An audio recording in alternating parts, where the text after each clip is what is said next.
Baik saudara-saudara, kita akan membaca firman Tuhan dari Matius 6 ayat 25 sampai ayat yang ke-34. Soal hal kekhawatiran dan tema saya adalah hidup tanpa rasa khawatir. Karena itu aku berkata kepadamu, jangan khawatir akan hidupmu, akan apa yang hendak kamu makan atau minum, dan jangan khawatir pula akan tubuhmu, akan apa yang hendak kamu pakai. Bukankah hidup itu lebih penting daripada pakaian dan tubuh itu lebih penting dari pakaian?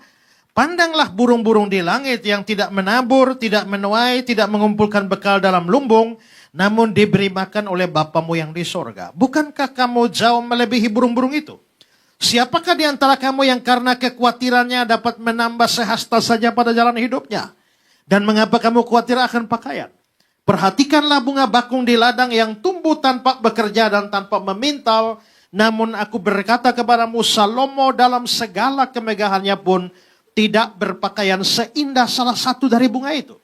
Jadi jika demikian alam mendandani rumput di ladang yang hari ini ada dan besok dibuang ke dalam api. Tidakkah ia terlebih lagi mendandani kamu, hai orang yang kurang percaya?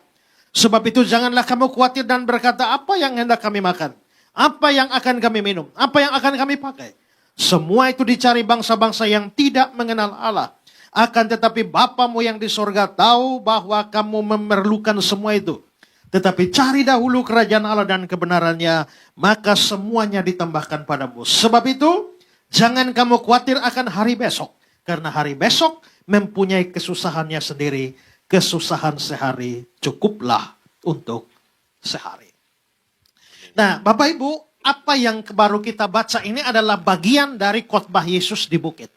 Yesus berkhotbah di bukit dari Matius pasal 5 sampai Matius pasal 7. Ada banyak ya, ada hal berdoa, ada hal mengampuni, ada hal menghakimi, dan juga salah satunya itu adalah hal kekhawatiran. Dan kalau saudara perhatikan di dalam perikop ini, mulai ayat 25 dia bilang, karena itu, saudara-saudara, kalau dikatakan karena itu berarti ada sesuatu penyebab. Karena itu jangan kamu khawatir. Memangnya kenapa sampai dikatakan karena itu? Ini karena kalau kita lihat latar belakangnya, saudara-saudara, di dalam bagian sebelum ini Yesus bicara soal hal mengumpulkan harta di bumi. Janganlah kumpulkan harta di bumi, tapi kumpulkanlah harta di surga. Di bumi ini ngengat karat merusaknya, pencuri mencuri merampasnya. Karena itu kumpulkan harta di surga. Nah saudara, kalau memang disuruh kumpul harta di surga, pertanyaan yang logis muncul adalah, kalau saya harus kumpul harta di surga, bagaimana dengan hidup saya? Bukankah saya masih ada di bumi? Saya harus kumpul harta di surga, sementara saya masih ada di bumi. Bagaimana apa yang saya makan? Apa yang saya minum? Apa yang saya pakai? Nah, maka ajaran tentang kumpulkan harta di surga itu bisa menimbulkan kekhawatiran kalau orang salah paham. Karena itulah maka Yesus mulai dengan karena itu. Nah, saudara-saudara, dan yang menarik adalah bahwa kata jangan khawatir, mengapa kamu khawatir, itu muncul secara berulang-ulang. Coba kita lihat ayat 25, janganlah khawatir. Lalu, janganlah khawatir. Lalu ayat 28, mengapa kamu khawatir. Lalu ayat 31, janganlah kamu khawatir. Ayat 34, janganlah kamu khawatir. Terus berulang-ulang. Saudara, di dalam tradisi rabbinik Yahudi, kalau satu kata diulang-ulang berkali-kali, atau 3 kali minimal, itu menunjukkan itu sesuatu yang sangat penting. Saya beri contoh, misalnya di dalam Yosua pasal 1. Ya, kuatkanlah dan teguhkanlah hatimu. Ayat 6. Lalu ayat 7, kuatkanlah dan teguhkanlah hatimu. Ayat 9 ulang lagi, kuatkanlah dan teguhkanlah hatimu. Artinya kuatkan hati, kuatkan, teguhkan hati. Ini penting sampai diulang 3 kali. Lihat contoh lain, Yesaya 41. Ayat 10, jangan takut. Ayat 13, jangan takut. Ayat 14, jangan takut. Diulang sampai 3 kali. Artinya ini butuh perhatian yang serius. Nah, sementara kekhawatiran tadi, jangan kamu khawatir. Jangan kamu khawatir. Mengapa kamu khawatir? Jangan khawatir. Artinya pesan ini penting sekali. Nah, karena itu saudara-saudara, Tuhan mau supaya anak-anaknya hidup tanpa rasa khawatir di dunia ini. Nah, sekarang kita mau membahas teks ini lebih dalam. Saya mau angkat dua hal. Pertama adalah, mengapa kita tidak perlu khawatir? Ya, kenapa tidak perlu khawatir? Sekarang perhatikan ayat 25. Janganlah khawatir dan janganlah khawatir. Kata khawatir ini, itu menggunakan bahasa aslinya adalah merimnao. Dan merimnao itu bukan hanya khawatir biasa. Tapi khawatir yang demi mengatasi khawatir itu, orang melakukan sesuatu yang tidak benar.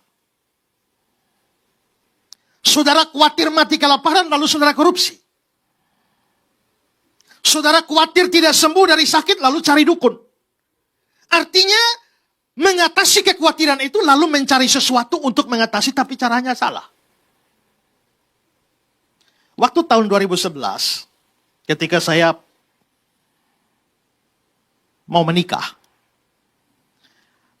itu saudara, satu hari sebelumnya hujan di Kupang itu non-stop. Sampai hari mau menikah pun juga non-stop. Pada saat itu, dan saya bikin pestanya itu outdoor.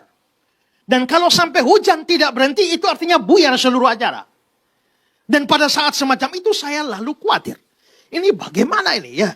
Sudah berdoa, kok hujan tidak berhenti?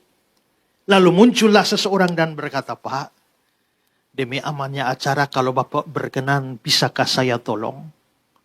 Bagaimana cara tolong? Saya bisa nolak hujan, Pak. Bagaimana caranya? Dia buka bajunya, dia lihat Bapak. Ini lihat ya. Merah semua ini.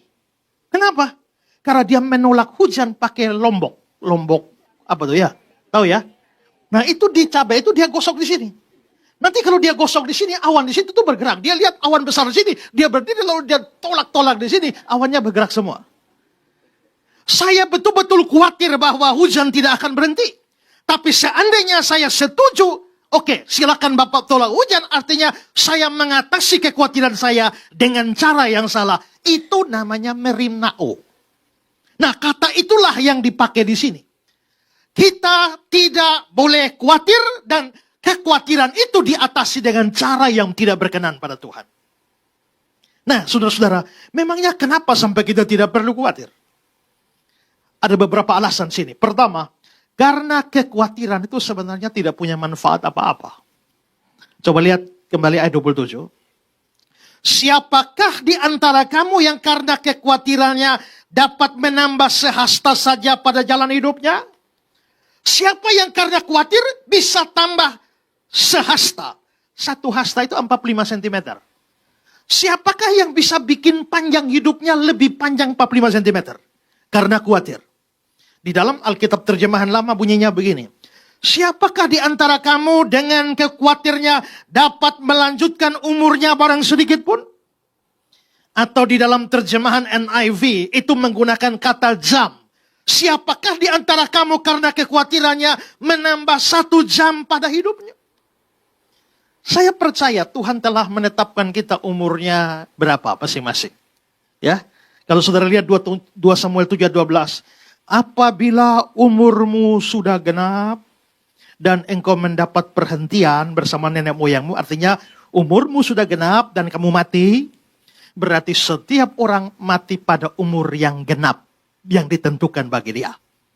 Coba lihat Mazmur 39. Ya Tuhan, beritahulah padaku ajalku dan apa batas umurku. Sungguh hanya beberapa terlempap saja, kau tentukan umurku. Tuhan itu sudah tentukan umur kita. Mati umur 70 mati. Maka saudara tidak akan bisa lewat umur 70 itu. Kalau Tuhan tetapkan kamu mati umur 15, kamu tidak akan lewat umur 15 itu.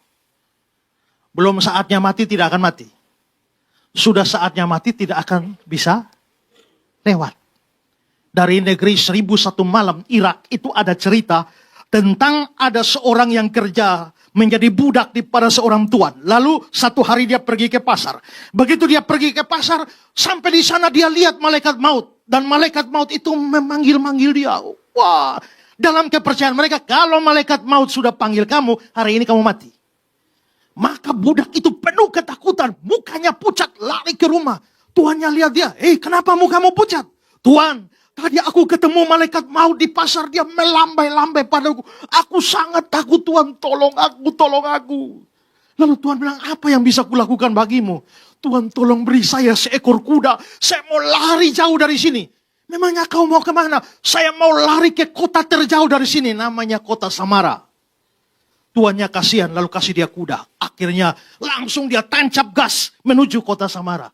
Tapi Tuhan ini penasaran dengan malaikat maut. Si Tuhan pergi ke pasar, cari itu malaikat maut. Lalu ketemu. Lalu si Tuhan tanya sama malaikat, kenapa kau menakut-nakuti hambaku? Lalu malaikat maut bilang, saya tidak menakut-nakuti dia. Ya tapi kau melambai-lambai kepada dia, dia sangat ketakutan. Malaikat bilang, enggak, saya melambai-lambai itu hanya ingin tanya, ingin konfirmasi. Kenapa? Karena menurut yang tersurat, malam ini aku harus jemput dia di kota Samara. Tapi yang aku heran, kenapa dia ada di sini? Nah, saudara, ternyata dia lari ke kota Samara. Itu bukan menjauh dari kematian. Malah itu memang pas hari matinya. Makanya kalau pas hari mati, ada orang yang sudah bau tanah tidak mati-mati kan? Tapi ada yang bau parfum mati kan? Kami di Kupang itu ada namanya tradisi doa serahkan. Doa serahkan tuh begini. Kalau dokter sudah angkat tangan, sudah tidak bisa apa-apa lagi. Tinggal tunggu waktu saja. Daripada orang yang sakit ini menderita tidak mati-mati juga. Lalu mereka biasa panggil pendeta biar berdoa supaya kalau bisa Tuhan segera cabut nyawa lah. Nah, itu tradisi di sana. Ada orang yang dokter sudah angkat tangan tidak bisa lagi. Maka mereka panggil saya, Pak Esra bisa datang doa serahkan? Oke, saya datang. Tuhan, dokter sudah angkat tangan, tidak bisa lagi daripada dia menderita. Kalau Tuhan berkenan, kiranya Tuhan ambil nyawanya. Saya pulang. Setelah itu besok saya tanya, sudah? Mereka bilang, belum. Bisakah pendeta datang satu kali lagi? Oke, besok saya datang lagi, doakan lagi. Setelah itu saya tanya, sudah? Belum pendeta, coba satu kali, biasa ketiga manjur. Saya datang doakan sekali lagi. Begitu sekali lagi pulang besok tanya, sudah? Hening. Saya pikir kayaknya sudah. Ya. Sudah. Kenapa? Begini pendeta. Yang pendeta doakan si bapak supaya mati ternyata belum mati. Tapi yang jaga dia yang mati. Berarti yang jaga itu memang pas harinya dia mati. Yang didoakan pun belum saatnya mati. Dia gak mati. Nah, kalau Tuhan sudah menetapkan umur kita masing-masing, tidak ada yang bisa menambahnya. Soal kasus Hizkia itu ada alasan lain di balik itu. Ketika dia ditambahkan umur 15 tahun. Tapi pada umumnya Tuhan menetapkan usia kita dan tidak bisa lewat. Nah, kalau memang Tuhan sudah tetapkan, bisakah kamu menambah 45 cm dari umurmu hanya dengan rasa khawatirmu? Kamu dengan khawatir seperti apapun, tak bisa menambah umurmu 45 cm ke depan. Dengan kata lain, sebenarnya kekhawatiran itu tidak punya manfaat apa-apa. Seorang penulis namanya William Barclay, dia bilang begini, dalam keadaan yang bagaimanapun, kekhawatiran itu tidak ada gunanya. Mengkhawatirkan masa depan adalah satu usaha dan tindakan yang sia-sia. Atau Charles Spurgeon bilang begini, kekhawatiran tidak mengosongkan hari esok dari kesusahannya, tapi hanya mengosongkan hari ini dari kekuatannya. Coba pikir, kalau saudara khawatir makan apa, minum apa, pakai apa, gara-gara khawatir makanan datang? Pakaian, minuman datang? Tidak. Apakah kalau saudara khawatir, aduh saya bagaimana saya dapat pekerjaan, gara-gara khawatir pekerjaan datang? Gara-gara khawatir saudara jadi sembuh dari sakit? Gara-gara khawatir lalu problem saudara hilang? Ternyata tidak kan? Kalau begitu sebenarnya khawatir itu tidak menambah apa-apa pada kita, tidak bermanfaat bagi kita. Kalau tidak ada manfaat, kenapa kamu harus khawatir? Seandainya kekhawatiran bisa mendatangkan hal yang baik, khawatirlah kita. Tapi kalau kekhawatiran tidak menambah apa-apa, ngapain kita harus khawatir dalam hidup ini? Itu yang pertama. Sekarang yang kedua. Karena kekhawatiran memperberat hidup kita. Sudah tidak nambah apa-apa. Malah yang baik, malah memperberat hidup kita. Coba lihat ayat 34. Sebab itu janganlah kamu khawatir akan hari besok. Karena hari besok mempunyai kesusahannya sendiri. Kesusahan sehari cukuplah untuk sehari. Kita masih hidup dalam dunia yang berdosa. Dan setiap hari itu ada masalahnya sendiri. Setiap hari itu ada kesusahannya sendiri. Tapi yang bikin kita kuat adalah bahwa untuk kesusahan hari ini, Tuhan berikan kita kekuatan untuk pikul kesusahan hari ini. Untuk kesusahan besok, Tuhan kasih kita kekuatan besok untuk pikul. Untuk kesusahan bulan depan, Tuhan kasih kita kekuatan untuk pikul bulan depan. Jadi misalnya kalau kesusahannya beratnya 10 kilo. Hari ini ada masalah beban 10 kilo. Dan Tuhan kasih kamu kekuatan untuk pikul 10 kilo. Kuat? Ya lumayan masih kuat ya. Tapi begitu kamu khawatir akan hari besok, kamu ambil 10 kilo dari besok. Lalu bersama dengan 10 kilo hari ini, kamu pikul hari ini. Berapa kekuatan yang Tuhan kasih untuk hari ini? Untuk 10. Tapi kamu sudah pikul 20. Begitu kamu khawatir lagi untuk hari berikutnya lagi, kamu ambil 10 kilo lagi. Begitu kamu ambil khawatir 1 minggu ke depan, kamu ambil 70 kilo untuk pikul hari ini, kekuatanmu hanya 10. Apalagi kalau kamu sampai khawatir tahun depan bagaimana ya. Kok ambil 300, ya 60 kilo, sedangkan 3.600 kilo, sedangkan Tuhan kasih kamu kekuatan hanya 1 kilo, hanya untuk 10 kilo. Itulah sebabnya orang akan menjadi sangat menderita, hidupnya makin berat kalau dia khawatir akan hari besok. Orang mengkhawatirkan hidupnya itu hanya bikin susah diri sendiri. Coba bandingkan dengan Lukas 10:41. Tetapi Tuhan menjawab, Marta, Marta, engkau khawatir dan menyusahkan diri dengan banyak perkara. Khawatir tidak menambah hal yang baik, tapi mengurangi hal yang baik dari hidupmu. Saya kembali kutip Barclay. Barclay bilang, kekhawatiran lebih jelek ketimbang kesia-siaan. Penyakit yang khas pada zaman modern ini ada 2. Pertama sakit mah, kedua sakit jantung. Dan di dalam banyak kejadian, kedua penyakit itu adalah akibat dari adanya kekhawatiran-kekhawatiran. Kenyataan secara medis telah menunjukkan banyak orang yang lebih tertawa, hidupnya lebih panjang. Wah ini tertawa semua ini. Ya kan? Memang secara ini kan fisik terpengaruh dengan psikis. Coba saudara lihat kalau orang senang. Atau orang jatuh cinta. Matanya berbinar-binar bukan? Berarti jatuh cinta itu di dalam jiwa. Tapi pengaruh pada fisik. Dia senang. Wajahnya bersinar-sinar. Berarti yang terjadi pada jiwa itu pengaruh pada fisik. Dan banyak, makanya Alkitab bilang, hati yang gembira adalah obat. Nah, jadi artinya ada penyakit tertentu yang sebagai efek dari psikis yang tidak benar. Nah, kalau hatinya gembira, penyakitnya hilang. Amin.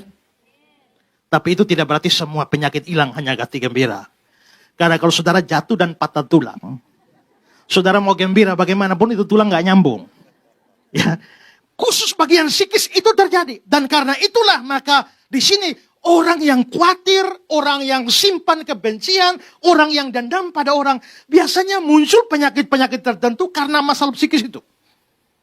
Nah karena itulah sebenarnya waktu kamu khawatir, kamu memasukkan penyakit ke dalam dirimu. Baik jiwamu maupun juga tubuhmu. Tapi selain itu kekhawatiran merusak iman kita. Makanya ayat 30. Tidakkah dia akan terlebih lagi mendandani kamu, hai orang yang kurang percaya? Kekhawatiran itu adalah kurang percaya. Ayat 32. Semua dicari bangsa-bangsa yang tidak mengenal Allah. Kekhawatiran itu ada pada pikiran dan hati orang-orang yang tidak mengenal Allah. Kalau kamu kenal Allah, kalau kamu orang percaya, kamu tidak akan khawatir pada hidupmu. Karena tidak ada manfaat apa-apa dan malah memperburuk hidupmu. Oke, sekarang yang ketiga. Kenapa kita tidak perlu khawatir? Karena Allah memelihara kita. Ya. Nah, kepastian bahwa Allah memelihara kita itu nampak di dalam apa yang Yesus katakan ya. Dan sekarang saya mau bagi argumentasi Yesus ini dalam dua macam argumentasi. Arahnya, itu luar biasa Yesus kalau ngajar. Sekarang mari kita melihat arah argumentasi Yesus yang pertama itu adalah arah dari besar ke kecil. Maksudnya apa dari besar ke kecil? Sekarang lihat ayat 25. Karena itu aku berkata padamu, jangan khawatir akan hidupmu, akan apa yang kau makan, minum. Jangan khawatir akan tubuhmu, akan apa yang hendak kamu pakai. Bukankah hidup lebih penting daripada makanan dan tubuh lebih penting daripada pakaian? Coba mari kita ulang sama-sama baca ini yang garis bawah merah ini ya. 2, 3. Bukankah hidup lebih penting daripada makanan dan tubuh lebih penting daripada pakaian? Ulang. Bukankah hidup lebih penting dari makanan, tubuh lebih penting daripada pakaian? Berapa hal yang dibandingkan di sini? Hidup dengan makanan. Tubuh, pakaian. Hidup, makanan, tubuh, pakaian. Hidup, makanan, tubuh, pakaian. Berarti yang di sini adalah hidup dan tubuh.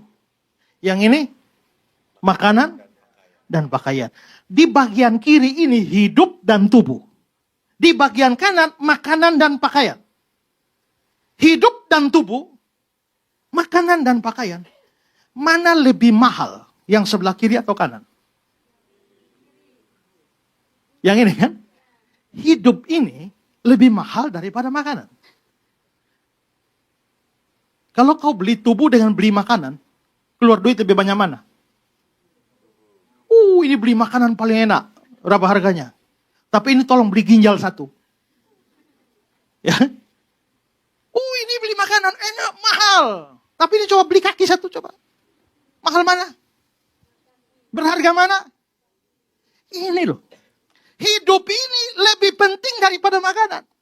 Tubuh lebih penting daripada pakaian. Kalau begitu antara tubuh dan pakaian mana lebih mahal? Kau bisa beli baju yang hebat. Dibanding dengan kau beli tubuh. Kalau begitu, hidup di sini dengan tubuh di sini. Ini besar sekali nilainya. Mahal sekali nilainya. Sementara yang di sini yaitu makanan dan pakaian itu lebih murah. Pertanyaan kita sekarang adalah, apakah hidup saudara punya? Punya hidup? Punya tubuh? Berarti yang mahal-mahal ini kamu punya kan? Yang besar ini kamu punya kan? Yang lebih berharga ini kamu punya kan? Kalau kamu sudah punya yang mahal, kenapa khawatirkan dua yang kecil ini? Ngerti? Kalau seandainya kamu punya makanan, tidak punya hidup, ya itu baru dikhawatirkan. Ya kan? Kalau seandainya ada baju, tapi tidak punya tubuh, itu baru dikhawatirkan. Masalahnya sekarang hidup dipunyai, tubuh dipunyai, yang mahal-mahal, yang nilainya tinggi itu sudah kamu ada. Tuhan sudah kasih kamu. Masakan dia yang kasih kamu yang mahal ini tak mampu berikan kepada kamu yang lebih murah? Kalau pikir begini, kenapa kamu harus khawatir? Maka ini prinsipnya. Kalau Tuhan sudah kasih yang lebih berharga, maka yang kurang berharga, kamu tidak perlu khawatir. Prinsip ini nampak di dalam argumentasi Paulus. Roma pasal 8 ayat 32. Dia yang tidak menyayangkan anaknya sendiri, tapi menyerahkannya bagi kita semua. Bagaimana mungkin dia tidak mengaruniakan segala sesuatu kepada kita bersama-sama dengan dia? Perhatikan, ada anaknya dan segala sesuatu. Nah, antara anaknya dengan segala sesuatu, mana lebih berharga? Anaknya lebih berharga dari segala sesuatu. Kalau anaknya saja dia kasih, masakan segala sesuatu tidak bisa dia berikan? Kalau begitu, kenapa kamu harus khawatir? Ada orang yang tinggal di Liverpool, bekerja di sana, dan dia kepengen untuk pulang libur ke kampungnya, asalnya. Itu harus naik kapal laut 1 minggu. Dan untuk bisa begitu dia harus mempunyai biaya yang cukup. Karena itu dia bekerja keras kumpul duit supaya bisa beli tiket dan segala keperluan di kapal untuk bisa pulang ke kampungnya. Tapi saudara, sebelum duitnya cukup, kapal sudah tiba. Kalau harus nunggu lagi, itu putaran kapal itu lama. Karena itu dia mikir-mikir, ini duit hanya cukup beli tiket saja. Lalu bagaimana hidupnya di kapal dan sebagainya. Dia mikir-mikir, biarlah 1 minggu bisa puasa lah. Akhirnya beli tiket, dia naik kapal. Lalu saudara, hari pertama dia pikir sudah, saya tahan saja 1 minggu pasti bisa. Gak makan, nyampe, yang penting nyampe kampung. Maka hari pertama dia tahan makan. Hari kedua masih tahan. Hari ketiga masih tahan. Hari keempat rasanya mau mati. Karena kelaparan. Lalu dia pikir, aduh kalau saya gak makan saya pasti mati. Tapi kalau saya makan dan gak bisa bayar, mungkin mereka akan lempar saya ke laut dan mati. Tapi bedanya kalau saya nggak makan, saya mati dalam keadaan lapar. Kalau saya makan dan tidak bayar dan mereka lempar saya ke laut, saya mati dalam keadaan kenyang. Jadi setelah timbang-timbang dia bilang lebih baik mati dalam keadaan kenyang daripada lapar. Akhirnya dia pergi ke tempat makan dan dia pesan makan sebanyak-banyaknya. Makan, minum. Setelah itu dia bilang, sebelum saya dilempar ke laut, saya mau tahu kira-kira saya biaya makan berapa sih? Lalu dia panggil pelayan, ini berapa biaya makannya? Maksud Bapak? Ya, berapa banyak yang saya makan, biayanya berapa? Ini pelayan bingung. Kamu jelaskan pada saya berapa biaya makan ini. Lalu pelayan bilang, Pak, enggak usah bayar. Kenapa? Waktu Bapak beli tiket itu sudah termasuk makanannya. Hampir dia mati kan? Ya, hampir dia mati karena kebodohan. Sebenarnya makanan itu lebih murah dari tiket. Kalau kamu sudah punya tiket, termasuk di dalamnya makanan. Nah yang besar-besar ini yaitu hidup dan juga tubuh. Itu sudah Tuhan kasih. Masakan yang kecil itu sudah include di dalam. Karena itu kalau kamu punya hidup, jangan pernah khawatir apa yang kau makan. Kalau kamu punya tubuh, jangan pernah khawatir akan apa yang kau pakai. Ya, Copeland bilang, jika Tuhan mampu menciptakan kehidupan, bukankah dia mampu untuk menyediakan makanan dan pakaian untuk kehidupan itu? Atau seperti kata John Gill, karena Allah telah memberikan ini, kehidupan dan tubuh, tanpa manusia memikirkannya, dan karena hal ini, kehidupan dan tubuh lebih baik, jauh lebih baik daripada makanan dan pakaian, maka kita harus mengakui bahwa Allah akan memberikan pemberian-pemberian yang baik untuk mempertahankan kehidupan dan tubuh. Yang punya hidup, angkat tangan. Oh, hidup semua ya. Kalau begitu jangan khawatir akan makan. Kalau punya tubuh, jangan khawatir akan pakaian. Jadi Tuhan bangun argumentasi dari besar itu ke kecil. Yang besar kamu punya, jangan khawatirkan yang kecil. Tapi yang kedua, Tuhan Yesus balik. Dari kecil ke besar. Perhatikan ayat 26. Pandanglah burung-burung di langit. Yang tidak menabur, tidak menuai, tidak mengumpulkan bekal dalam lumbung, namun diberi makan oleh Bapamu di sorga. Ayat 28. Perhatikanlah bunga bakung di ladang. Di sini saudara-saudara, ada burung dan ada bunga. Saudara, burung dan bunga itu dua hal yang kecil. Kecil dibanding apa? Matius 6 ayat 26. Bukankah kamu jauh melebihi burung? Ayat 7, Lukas 12. Kamu lebih berharga. Jadi maksudnya begini. Bahwa sebenarnya burung dan bunga itu hal yang kecil. Nilai burung dibandingkan kamu. Nilai bunga dibandingkan kamu. Kamu nilainya lebih besar. Tapi yang kecil ini Tuhan pelihara. Masakan kamu yang lebih bernilai dari yang kecil. Tuhan tidak pelihara. Ini dibalik ya. Tadi besar ke kecil, sekarang kecil ke besar. Dia mengangkat burung dan bunga. Sekarang saya mau bahas satu-satu. Pertama, burung. Ayat 26. Pandanglah burung-burung di langit. Ya. Next. Oh, back. Pandanglah burung-burung. Burung apa?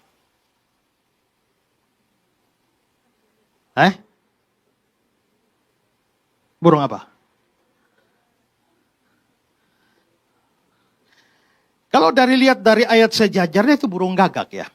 Coba lihat ayat 24. Perhatikanlah burung-burung gagak yang tidak menabur, tidak menuai, tidak punya gudang, lumbung, namun diberi makan oleh Allah.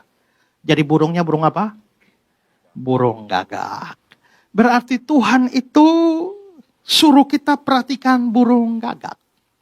Burung gagak itu menariknya menurut aturan Taurat itu masuk burung haram. Di Imamat 11. Inilah yang harus kamu jijikan. Jadi harus jijik. Dari burung-burung. Jangan dimakan karena semuanya adalah kejijikan. Burung Raja Wali, ering janggut, setiap burung gagak menurut jenisnya. Karena burung gagak itu ada 8 jenis. Dan semua jenis burung gagak itu haram. Itu menjijikan. Karena itu haram menjijikan, tak ada orang Yahudi yang mau makan burung gagak. Tak ada orang Yahudi yang memelihara gagak. Karena itu adalah burung haram. Nah, tapi saudara-saudara, ternyata untuk burung haram itu Tuhan perhatikan. Ayub 39, siapakah yang menyediakan mangsa bagi burung gagak? Apabila anaknya berkuak-kuak kepada Allah, berkeliaran tidak ada makanan. Jawabannya Allah yang kasih makan burung gagak dan anak-anaknya. Mazmur 147, dia yang memberi makan kepada hewan, kepada anak-anak burung gagak yang memanggil-manggil. Nah, burung gagak itu burung haram. Tapi ternyata yang haram begitu Tuhan kasih makan dan pelihara. Antara kau dan gagak mana lebih berharga? Kau kan? Nah kalau gagak yang haram Tuhan bisa pelihara. Masakan kau anaknya yang dia kasih bisa mati kelaparan?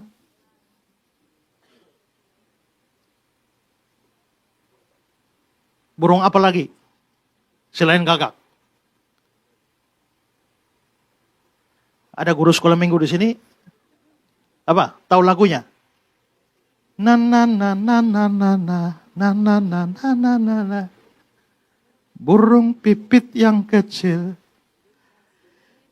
Ya, mungkin ini burung pipit. Coba lihat Lukas 12 ayat 6. Bukankah burung pipit dijual 5 ekor 2 duit? Sungguh pun demikian, tidak seekor pun daripadanya yang dilupakan oleh Allah. Jadi ini mungkin burung pipit ya. Sekarang ada yang menarik, burung pipit itu ada dikasih harganya. Bukankah burung pipit dijual berapa? Tidak, jangan dulu, kembali ke ayat tadi. Ya. Bukankah burung pipit dijual 5 ekor 2 duit. 5 ekor 2 duit. 2 duit 5 ekor. Kalau punya duit 2, beli burung pipit dapat 5. Kalau punya duit 1.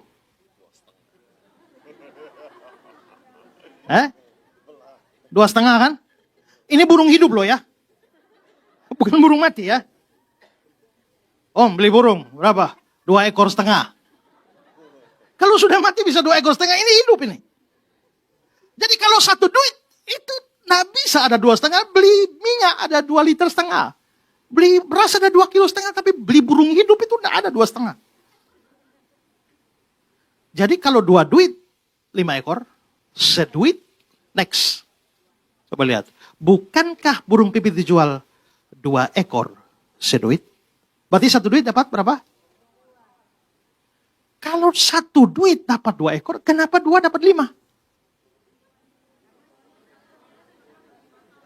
Ya?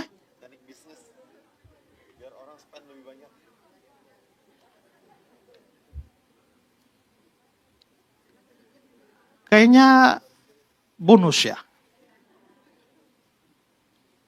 Saya biasa pergi ke pasar. Ikan berapa?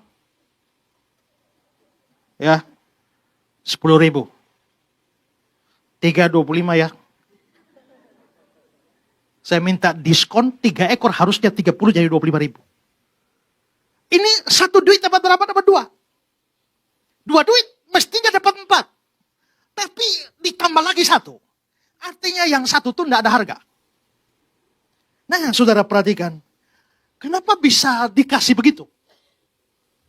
Waktu saudara beli sayur 1 ikat, sekian, saudara bisa nawar. Sehingga yang ikatan yang terakhir, itu bisanya tidak ada harga. Ya. Bisakah saudara, misalnya, 1 mobil, 1 miliar. Berapa ini mobil? 1 miliar. Bisa 3 mobil 2 miliar? Bisa nggak?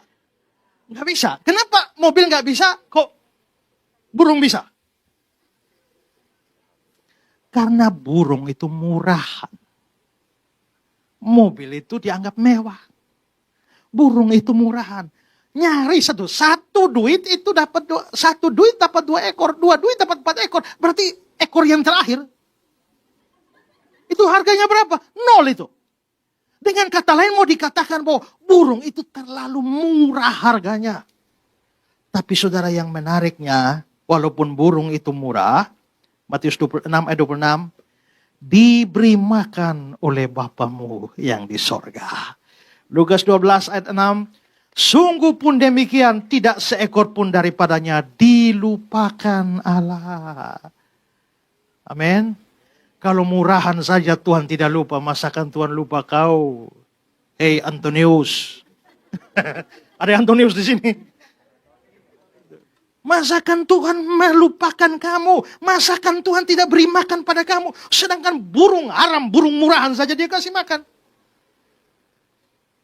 Saking perhatikannya Tuhan sama burung. Lihat Matius 10 ayat 29. Seekor pun daripadanya tidak akan jatuh ke bumi di luar kehendak Bapamu. Ya.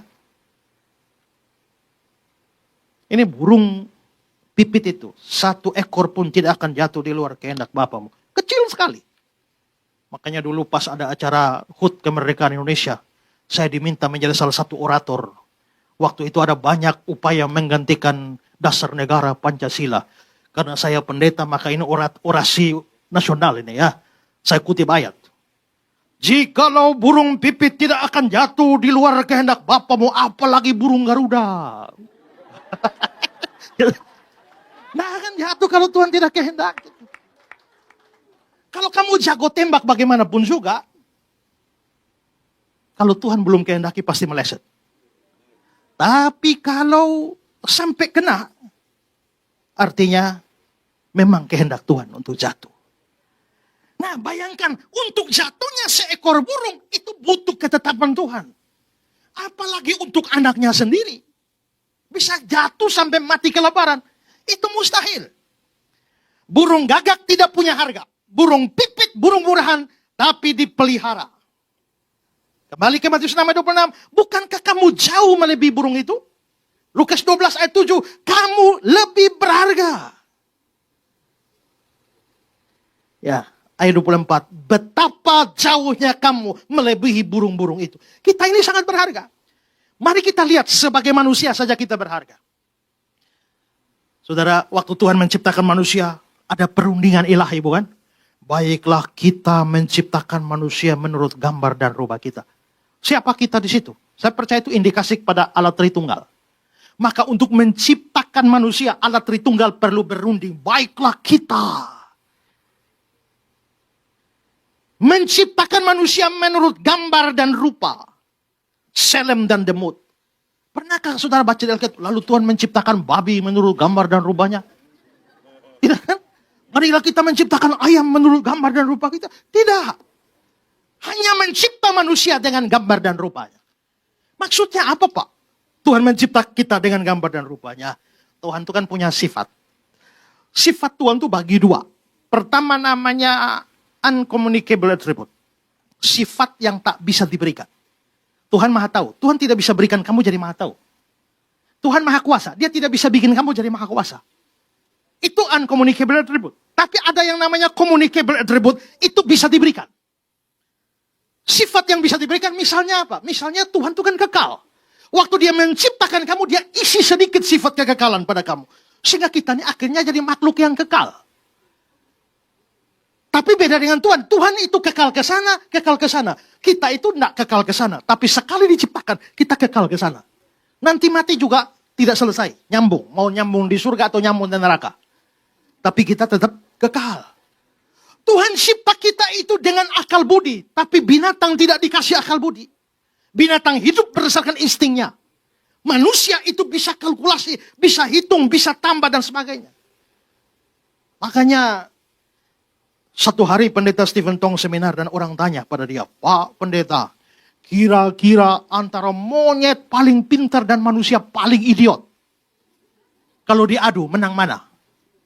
Monyet paling pintar, manusia paling idiot kalau diadu. Dan ternyata memang sudah pernah diadu.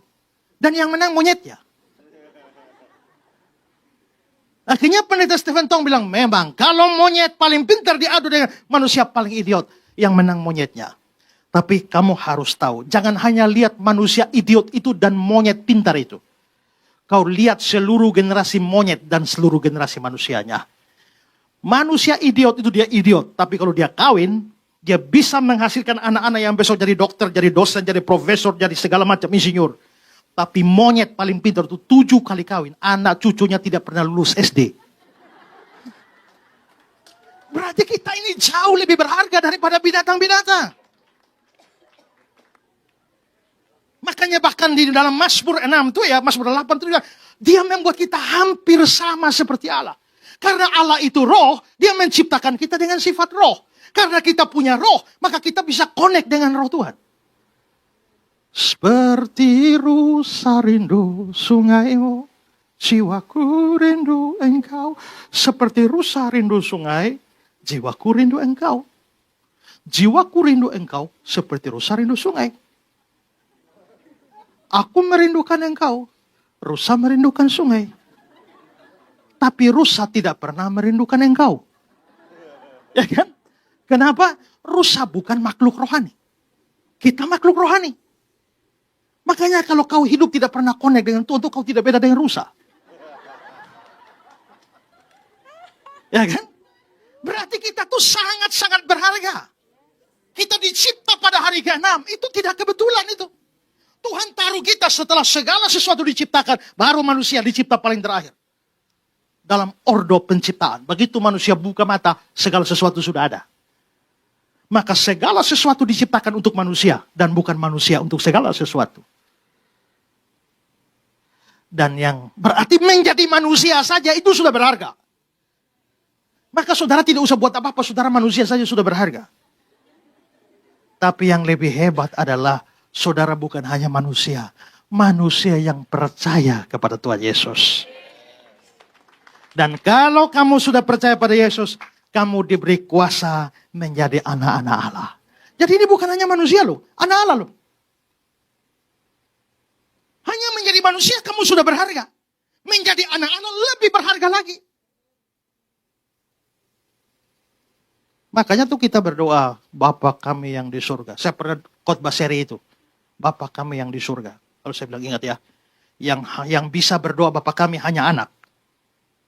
Dan bagaimana jadi anak? Percaya Yesus. Kalau kamu nggak percaya Yesus, kamu bukan anak Allah. Kamu anak iblis. Jangan berdoa-doa Bapa kami. Kamu tidak layak mendoakan itu. Tapi kalau kamu percaya Yesus, kamu anak, kamu berseru Bapa kami di surga. Maka karena kamu anak, itu jaminan bahwa dia dengar kamu. 2 anak kecil, bocah, lagi main-main di pelabuhan. Tiba-tiba ada kapal mewah lewat. Lalu anak satu bilang, you percaya nggak kalau gue panggil itu kapal itu datang? Yang satu bilang, memangnya kapal nenek moyangmu? Akhirnya dia buka baju, dia panggil kapal itu datang. Tahu-tahu kapalnya datang di pelabuhan. Kapten kapalnya pakaian lengkap turun menghadap anak kecil itu. Hormat. Yang satu bengong. Bagaimana bisa kau panggil kapal itu? Yang anak itu jawab, gampang saja. Kapten kapal itu kan bapakku. Ya karena bapak itu dipanggil didengar. Coba kalau bukan anaknya kapten kapal. Coba pergi ke laut panggil kapal coba.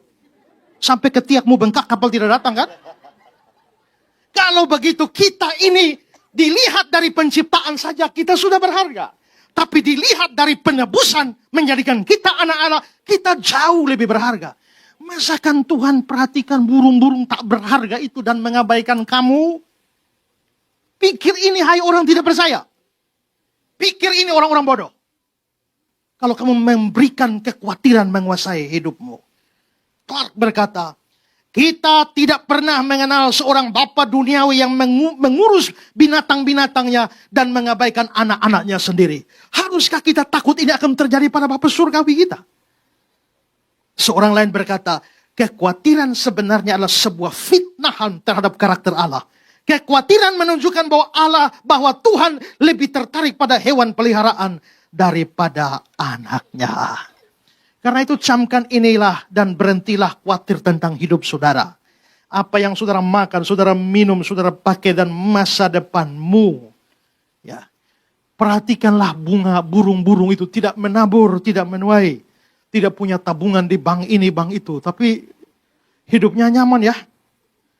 Nah, karena itu benar sekali. Burung tidak punya cadangan makanan sedikit pun.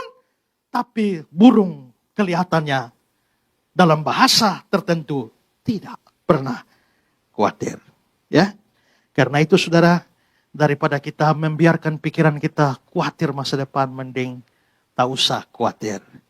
Cukup datang pada Tuhan. El Shaddai, El Shaddai, Allah Maha Kuasa. Ya, Filipi 4.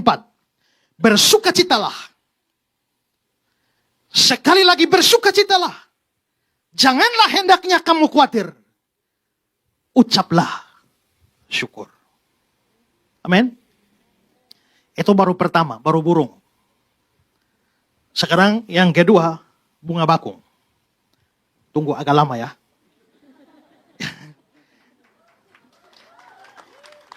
Sekarang mari kita perhatikan bunga bakung. Ayat 28-29. Mengapa kamu khawatir akan pakaian?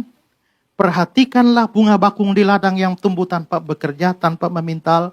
Namun aku berkata padamu, Salomo dalam segala keindahan pun tidak berpakaian seindah dari salah satu bunga itu.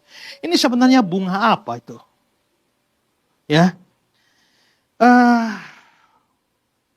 ini ada kesulitan penerjemahan sebenarnya. Dari bahasa asli bunga ini namanya bunga krinon. Tapi bunga krinon itu tidak ada padanannya di dalam bahasa Indonesia. Maka para penerjemah mengalami kesulitan terjemahkan krinon itu apa. Akhirnya dipilihlah bunga bakung. Tapi itu nggak pas itu. Dalam bahasa Inggris juga diterjemahkan bunga lili. Tapi itu juga nggak pas juga. Lalu bunga krinon itu apa? Bunga krinon itu ya krinon. Ya. Nah, bunga ini memang bunga khas Palestina. Dan di dalam genus itu masuk kelompok rumput-rumputan. Makanya di ayat 30, jika demikian Allah mendandani rumput di ladang. Nah, ini bunga yang bagaimana? Bunga ini biasanya tumbuh secara banyak di lereng-lereng Palestina.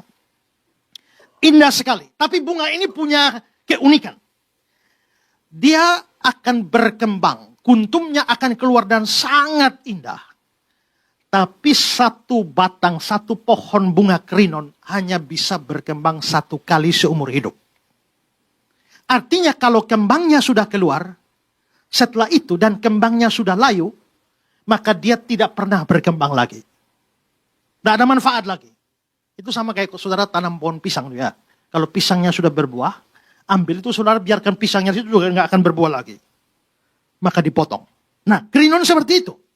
Nah, karena itu maka perempuan-perempuan Palestina, kalau saya ngomong Palestina ini bukan Palestina sekarang ya.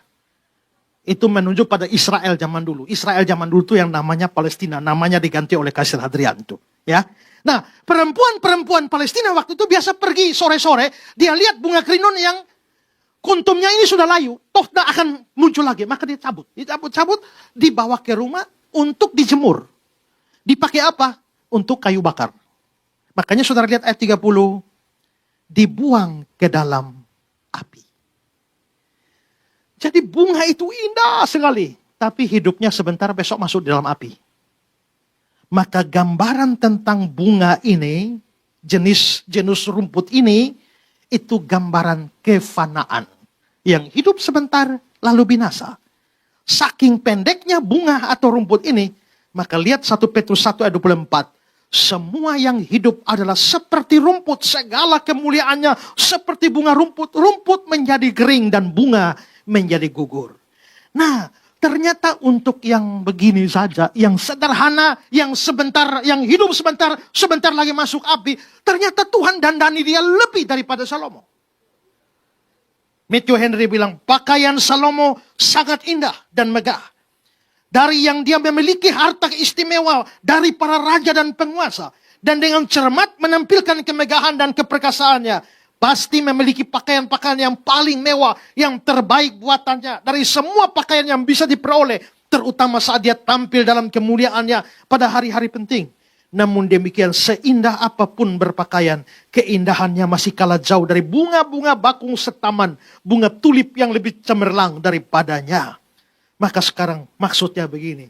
Kalau bunga itu yang hidup sebentar nasibnya masuk api. Tuhan bisa dandani. Apalagi kamu. Kita ini makhluk kekal. Tadi saya sudah jelaskan. Maka kita mati tidak selesai. Anjing, babi, kucing, semua ada. Begitu mati langsung musnah. Tidak ada lagi. Makanya kalau anjing mau mati, jangan bilang, RIP, rest in peace. Itu salah itu ya. Itu di Kupang tuh bahkan ada anjing mati itu diadakan doa khusus itu. Ya, doa khusus lalu sampai jumpa di Yerusalem baru. Ini sudah gak beres ini ya. Binatang itu binatang fana, mati, habis. Manusia kau potong dia masih ada. Karena jiwanya itu bersifat kekal. Nah dibanding kita bersifat kekal, bunga ini yang fana. Kalau yang fana saja Tuhan bisa pelihara. Kenapa yang kekal Tuhan abaikan? Ya, apalagi kalau kamu percaya Yesus, kamu ini akan dapat hidup kekal. Masuk surga bukan masuk neraka. Nah, kalau lihat seluruh argumentasi ini, maka harusnya memang kita nggak perlu khawatir, bukan? 1 Petrus 5:7, serahkan khawatirmu padanya, dia yang memelihara kamu. Sama dengan Mazmur 55:23, serahkan khawatirmu pada Tuhan, dia akan memelihara kamu. Itu poin keberapa itu? Yang saya bahas itu poin keberapa itu? Baru 1. Sekarang yang kedua, yang terakhir. Apa yang harus kita lakukan? Pertama tadi kan mengapa tidak harus khawatir. Ada 1, 2, 3. Sekarang yang kedua, apa yang harus kita lakukan? Kalau memang ada janji Tuhan begitu, bagaimana ya? Apa yang kita harus lakukan? Pertama, kita harus mau kerja. Jangan salah paham seolah-olah Tuhan pelihara, lalu kita buang tanggung jawab kita. Tuhan pelihara. Kalau begitu saya nggak usah kerja. Nah, perhatikan ayat 26. Burung di langit tidak menabur, tidak menuai, tidak mengumpulkan bekal dalam lumbung. Gara-gara ayat ini berarti kita nggak perlu kerja dong. Salah. Memang dikatakan demikian, tapi kan burung itu, Tuhan pelihara burung itu. Burung itu kan tidak bisa tunggu saja pas jam makan. Tuhan kasih makan. Bukan. Tuhan sudah siap berkat di mana-mana sana. Tugas burung adalah terbang dan cari. Maka pemeliharaan Tuhan tidak boleh menyebabkan kita menjadi malas. Dahir bilang Tuhan Yesus di sini tidak menganjurkan supaya kita tidak bekerja. Burung juga bekerja dalam mencari makan. Tuhan Yesus hanya mau menghilangkan kekhawatiran dan kegelisahan kita dan menggantikan itu dengan kepercayaan. Tuhan itu tidak suka orang malas. Makanya kemarin saya bicara di mana ya, di kelompok mana ya, saya bilang kalau kamu malas tuh kamu jadi makhluk aneh. Karena Tuhan itu Tuhan yang rajin kerja. Yesus bilang, Bapakku kerja sampai sekarang aku juga bekerja. Setan pun rajin. Dulu waktu saya sekolah teologi, saya pernah dimarah oleh senior-senior. Karena saya berdiri khotbah, hari ini kita akan belajar dari teladan iblis. Pertama, iblis itu setia kepada tugas dan tanggung jawabnya. Tugas tanggung jawabnya adalah menggoda kita. Dan dia selalu setia. Rajin itu. Saudara cuti, iblis tidak cuti. Saudara libur, iblis tidak libur. Kedua, iblis itu tidak pandang muka. Adam dia sikat, Hawa dia sikat, Daud dia sikat. Kali ini dia menghadapi Yesus. Tapi dia sikat juga. Berarti dia tidak pandang muka. Kalau kau melayani suka pandang muka, kau lebih buruk dari iblis.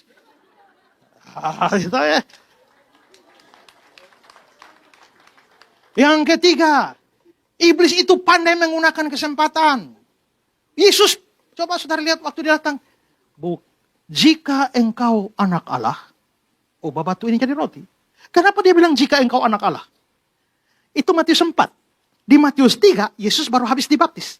Begitu dia keluar dari air, inilah anakku. Kan baru ada suara dari surga, inilah anakku. Habis itu di padang gurun dia bilang, jika engkau anak Allah.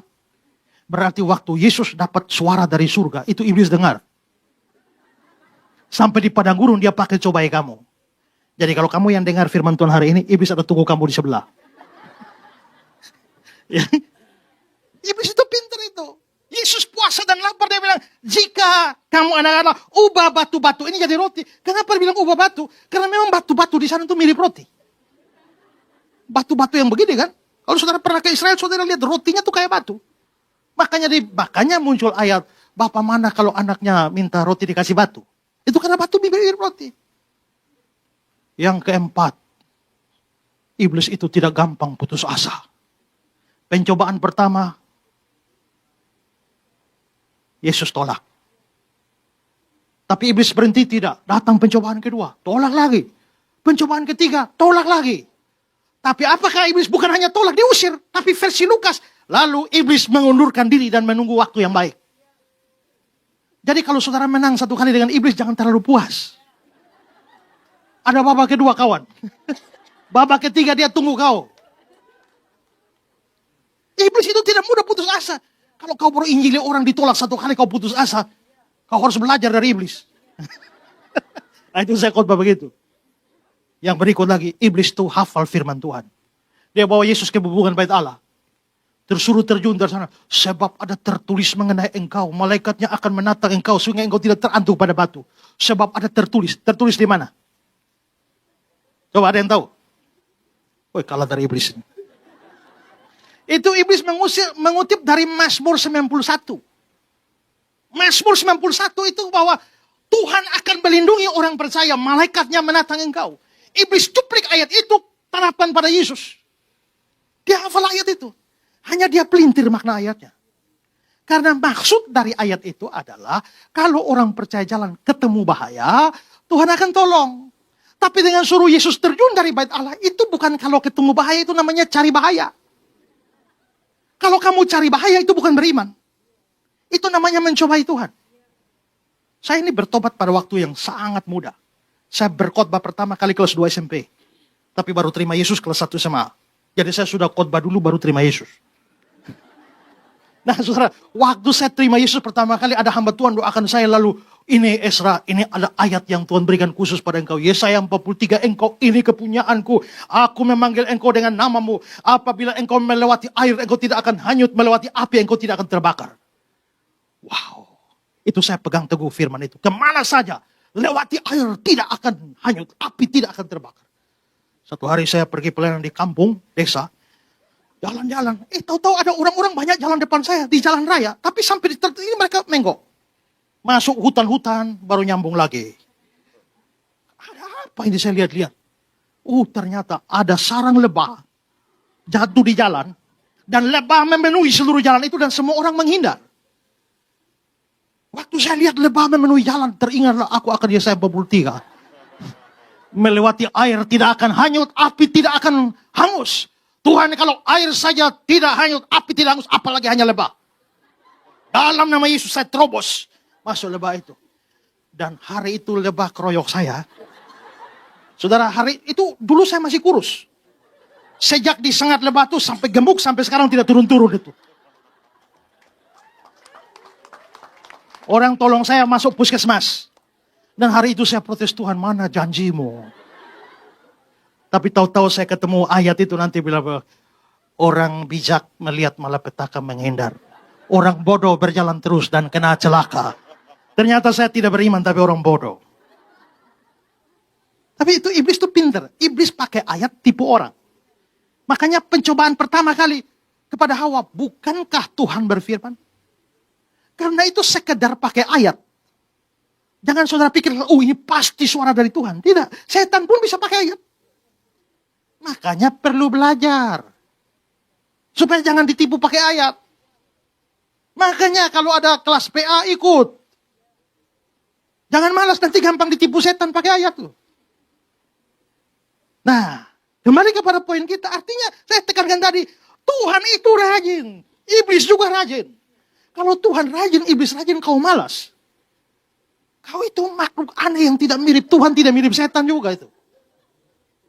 Tuhan tidak suka. Makanya di Amsal bilang, pemalas, pergilah kepada semut, lihat lakunya dan jadilah bijak. Di 2 Tesalonika pasal 3, Paulus bilang, kalau orang yang tidak mau kerja, tidak boleh makan. Sekarang lihat Matius 7 ayat 7. Mintalah, maka akan diberi padamu.